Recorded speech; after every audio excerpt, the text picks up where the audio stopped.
Assalamualaikum warahmatullahi wabarakatuh. Perkenalkan kami dari kelompok 4 mata kuliah Biologi Lingkungan. Hari ini kami dari kelompok 4 ingin mempresentasikan berkaitan dengan materi bioteknologi lingkungan. Nah, kelompok 4 terdiri atas yang pertama adalah Hari Absari nomor NIM 87, kemudian ada Kamtisari nomor NIM 89, ada saya sendiri Anugerah Sukma Dewi Gati nomor NIM 90, dan juga ada Rian Adi Saputra nomor NIM 91. Silahkan menyaksikan presentasi dari kami. Pengertian bioteknologi. Bioteknologi dapat kita definisikan sebagai aplikasi prinsip-prinsip dasar sains dan perekayasaan atas proses material dengan bantuan agen biologi untuk menghasilkan berbagai barang dan jasa. Yang selanjutnya yaitu pengertian bioteknologi lingkungan. Bioteknologi lingkungan adalah perpaduan berbagai bidang ilmu yang memanfaatkan potensi biokimia dari suatu mikroorganisme, tanaman, atau bagian-bagiannya untuk konservasi dan perbaikan suatu lingkungan yang tercemar, seperti tanah, air, dan udara.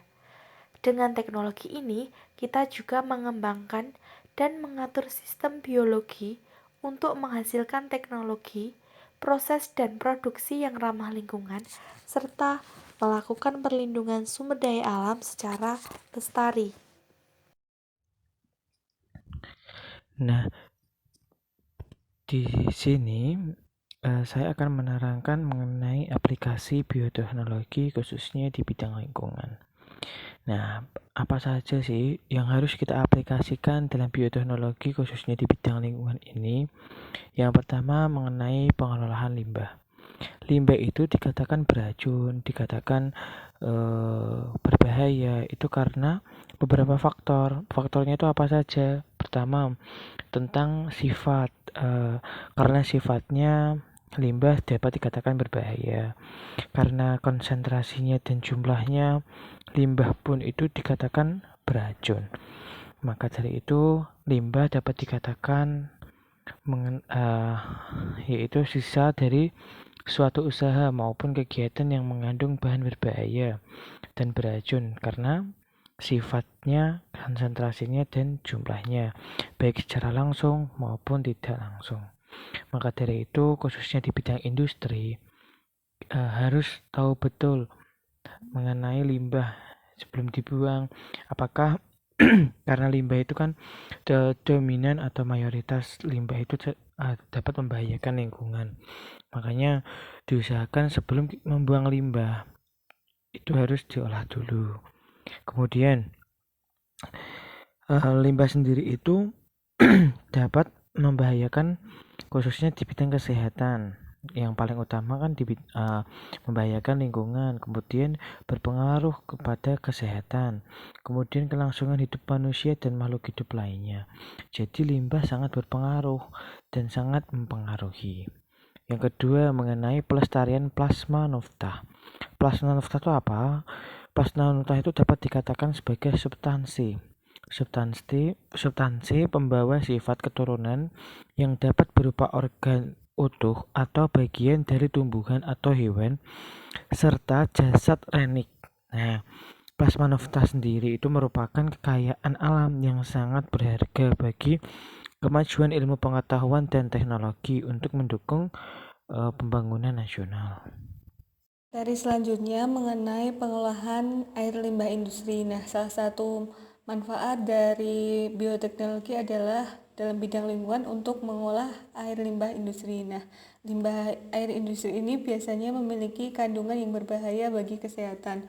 Oleh karena itu, diperlukan suatu upaya untuk mengolah limbah cair tersebut menjadi netral atau tidak beracun dan tidak memberikan dampak buruk bagi lingkungan atau bisa dikatakan lebih ramah lingkungan begitu. Nah, untuk proses-proses pengelolaan air limbah hasil industri menggunakan metode bioteknologi dapat dilakukan dengan beberapa tahap seperti berikut ini. Yang pertama, tahap pengumpulan limbah. Nah, pertama-tama limbah cair baik dari industri maupun rumah tangga dialirkan ke saluran bawah tanah untuk kemudian dikumpulkan ke dalam suatu pusat pengelolaan. Kemudian tahap kedua adalah tahap pemisahan.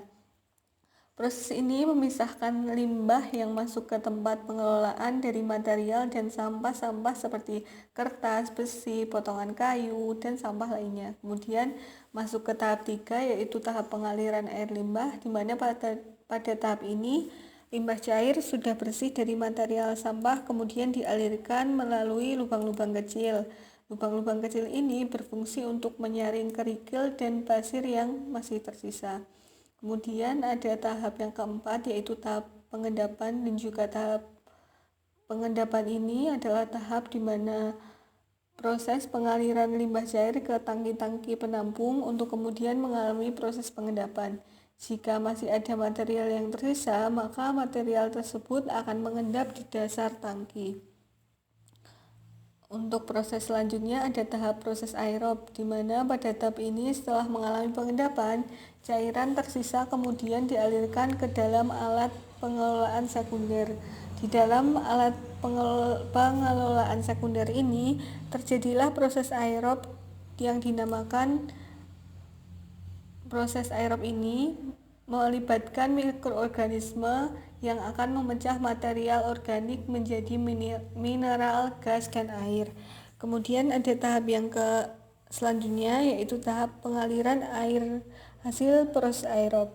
Nah, air hasil proses aerob ini sudah memiliki tingkat pencemaran yang rendah, kemudian dialirkan ke sungai atau ke tempat lain untuk dimanfaatkan kembali. Nah, tahap terakhir adalah tahap pembuangan sisa endapan, di mana sisa endapan hasil pengolahan limbah cair ini bisa dibuang atau mungkin digunakan sebagai pupuk.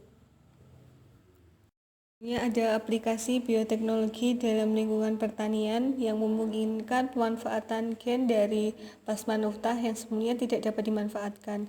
Nah, dengan adanya bioteknologi melalui proses pemulihan tanaman secara konvensional, menghasilkan tanaman transgenik yang merupakan hasil pemanfaatan plasma naftah melalui bioteknologi, yang kemudian menghasilkan varietas unggul seperti varietas yang tahan terhadap hama, penyakit, gulma, ataupun dari cekaman lingkungan seperti kekeringan maupun salinitas.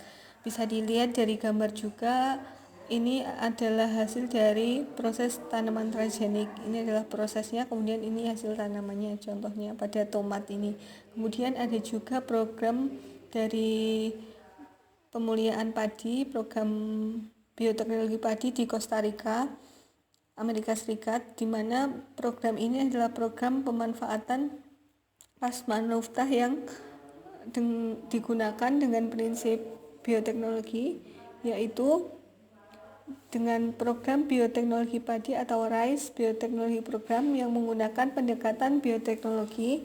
Ini memanfaatkan plasma naftah untuk memperbaiki varietas padi yang ada.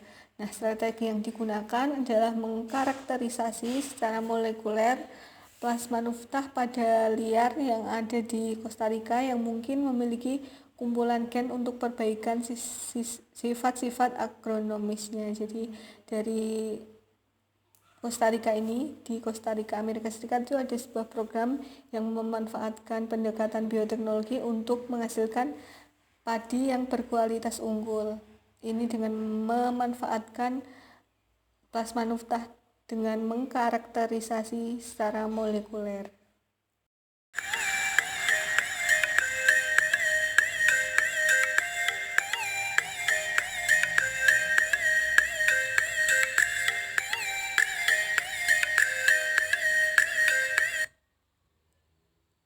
Sekian dari kelompok 4.